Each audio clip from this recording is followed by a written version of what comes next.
بخاری شریف میں حضور پاک کا ارشاد ہے کہ اس طرح نماز پڑھو جس طرح تم مجھ کو نماز پڑھتے دیکھتے ہو۔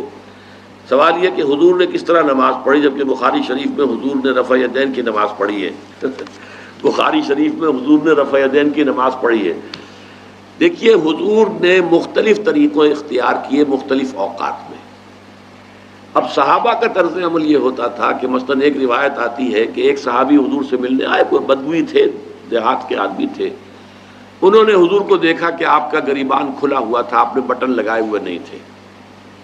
پھر انہوں نے ساری عمر اپنے گریبان کے بٹن نہیں لگائے کہ میں نے محمد کو اس طرح دیکھا ہے صلی اللہ علیہ وسلم۔ اب یہ ان کا جذبہ ہے، ان کی نیکی ہے، اتباع کا جذبہ ہے۔ یا ایک سفر میں کسی نے دیکھا کہ حضور ایک درخت کے نیچے سے ہو کر گزرے، اب وہ جب بھی جاتے تھے ادھر اس کے نیچے سے ہو کر گزرتے تھے، چاہے اس کی کوئی مقصد نہیں، لیکن یہ بھی ایک اتباع کا جذبہ ہے۔ تو اس میں یہ ہے کہ نماز کی بعض چیزیں ایسی ہیں کہ جن میں معلوم ہوتا ہے کہ حضور کچھ اس میں رد و بدل کرتے رہے۔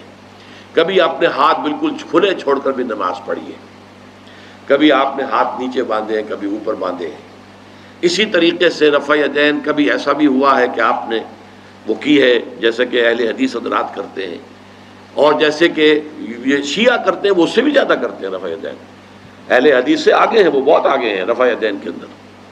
اور ایک رائے یہ ہے کہ حضور نے آخری زمانے میں آ کر سارے رفع یدین چھوڑ دیے تھے سوائے یہی جو تکبیر تحریمہ کے وقت ہے۔ اب یہ روایات، اب یہ بحث ہو جائے گی علمی، کس روایت کا کیا مقام ہے، کس کی کیا حیثیت ہے۔ بخاری شریف میں جو روایت ہے وہ یہی ہے رفع یدین کی، جو آپ صحیح کہہ رہے ہیں، لیکن یہ کہ بخاری شریف واحد کتاب تو نہیں ہے حدیث کی، مصنف عبد الرزاق ایک کتاب ہے، اور اسی طریقے سے اور اس میں یہ کہ امام مالک کے پیروکار، حالانکہ امام مالک مدینے کے دارالہجرہ کے امام ہیں، وہ رفع یدین نہیں کرتے۔ امام شافعی کے کرتے ہیں، امام مالک کے نہیں کرتے، امام ابو حنیفہ کے نہیں کرتے۔ تو ان چیزوں میں بہت زیادہ پریشان ہونے کی ضرورت نہیں ہے۔ اصل جو معجزہ ہے حضور کا اور اسلام کا وہ یہ ہے کہ 1400 برس گزر گئے لیکن نماز کے ضمن میں اتنا اختلاف نہیں ہے کہ تمام مسلمان باجماعت نماز نہ پڑھ سکیں۔ دیکھیے رفع یدین کرنے میں جماعت ٹوٹی نہیں، آپ نے کیا یا نہیں کیا، جماعت کی فارمیشن برقرار رہی۔ فرض کیجئے کوئی شخص یہ سمجھتا کہ پہلے سجدہ ہے پھر رکوع ہے، تو اب یہ دو آدمی ساتھ نماز نہیں پڑھ سکتے، جن میں سے ایک کے نزدیک پہلے رکوع ہے پھر سجدہ ہے، دوسرا یہ سمجھتا ہے کہ نہیں پہلے سجدہ ہے پھر رکوع ہے، نہیں ہو سکتی، ان کی جماعت اب جمع نہیں ہو سکتی۔ یا کسی کا یہ خیال ہو کہ جیسے ہر رکعت میں رکوع ہے کہ سجدہ بھی ایک ہے، وہ ایک سجدہ کر کے کھڑا ہو جائے۔ اب ظاہر بات ہے دوسرا شخص جس کے نزدیک دو سجدے ہیں وہ ایک اور سجدہ کرے گا، فارمیشن ٹوٹ گئی، اب وہ ساتھ نماز نہیں پڑھ سکتے۔ 1400 برس بیت گئے، مشرق بعید سے مغرب بعید، پوری دنیا، آج تو کوئی کونا ہے ہی نہیں جہاں مسلمان نہ ہو، لیکن جو سالڈ مسلمان جو ہیں وہ تو آپ سمجھیے کہ انڈونیشیا سے لے کر موریتانیہ تک تو مسلمانوں کی کتنی بڑی تعداد۔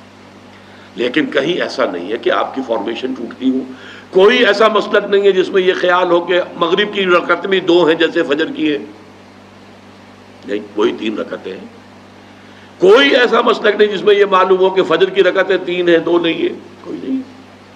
عصر کی 2 ہیں یا 4 6 ہیں، یہ نہیں، وہی رکعتیں، وہی رکعت کی ترتیب، پہلے کھڑے ہونا ہے پھر رکوع ہے پھر کھڑے ہونا ہے پھر سجدے میں جانا ہے پھر بیٹھنا ہے پھر سجدہ پھر کھڑے ہونا۔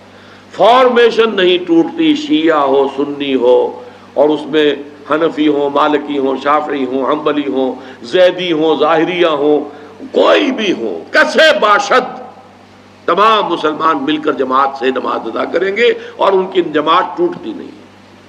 یہ ہے جس کو ہمیں سمجھنا چاہیے۔ یہ کیوں ہے؟ صلو کما رأیتمونی اصلی، کہ حضور کو جس طرح دیکھا صحابہ نے نماز پڑھتے ہوئے ویسے نماز پڑھ رہے ہیں، صحابہ نے ویسے نماز پڑھی، پھر آپ کے بعد تابعین نے اسی طریقے سے نماز پڑھی، پھر اس کے بعد تبع تابعین نے پڑھی، نسل بعد نسل منتقل ہو رہا ہے۔ باقی تھوڑا تھوڑا اختلاف اگر ہے تو اس کے لیے زیادہ پریشان نہیں ہونا چاہیے۔